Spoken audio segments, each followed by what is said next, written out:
Everybody. I'm Sarah Harris with Resources for Independence Central Valley. I'm a program manager and I oversee assistive technology systems change as well as youth empowerment services. And today I'm going to talk to you about some characteristics that people, may want to have or develop in order to be great advocates.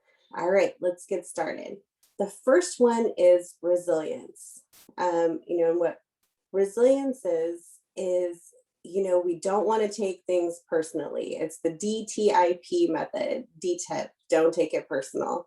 So sometimes we have to realize that people don't know what they don't know, and it's up to us to teach them.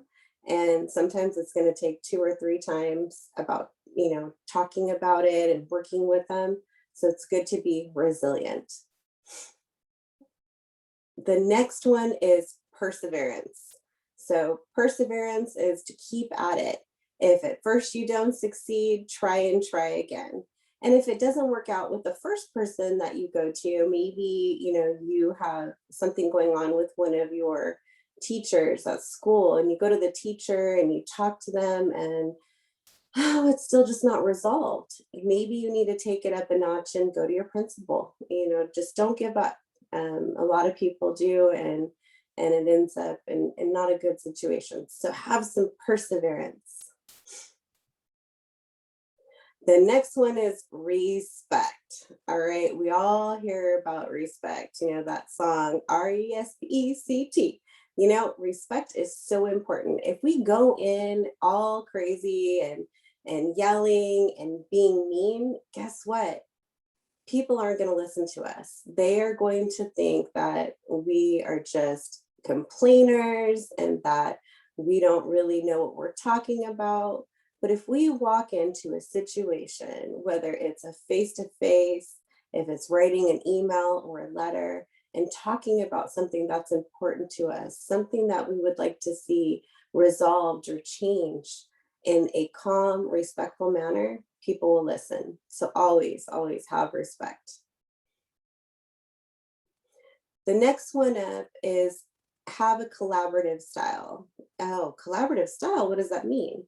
So a collaborative style is when you work together with someone to make change. So say, for instance, it has something to do with your issue, has something to do with the transportation in your area.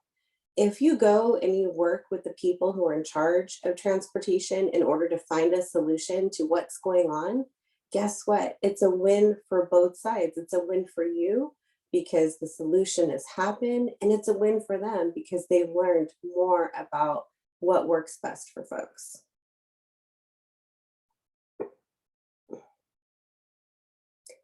Follow through. Follow through is very, very important. So if you have reached out to somebody and you have said, hey, I would like to see a difference made in this, here's a solution, you want to follow through with them. You want to follow through with an email or a phone call to see where they're at with that, to see if they have decided to make that change, or if they need more information from you. You want to check in. And when you follow through, people tend to have more respect for you.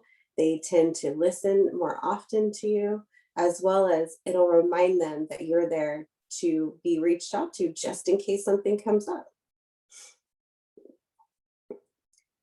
The next one is know your strengths. Know your strengths and capitalize on them. So if you're a person that's really great at writing, be a letter writer. Write letters to folks, and let them know about concerns you may have, some solutions. If your strength is going to meetings and talking in front of a group, do that. We all have our own pieces that we can share in the world of advocacy, and once you get your niche, get your spot, you'll be good to go. The next one is find champions in your network. So what that means is that you have people inside your network already, whether they're fellow students, whether they're coworkers, teachers, there are people out there that will advocate on your behalf.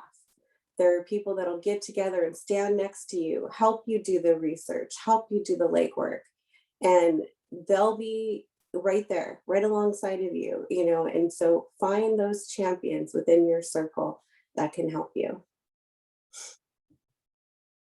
And then the last one that I want to share with you is pick your passion.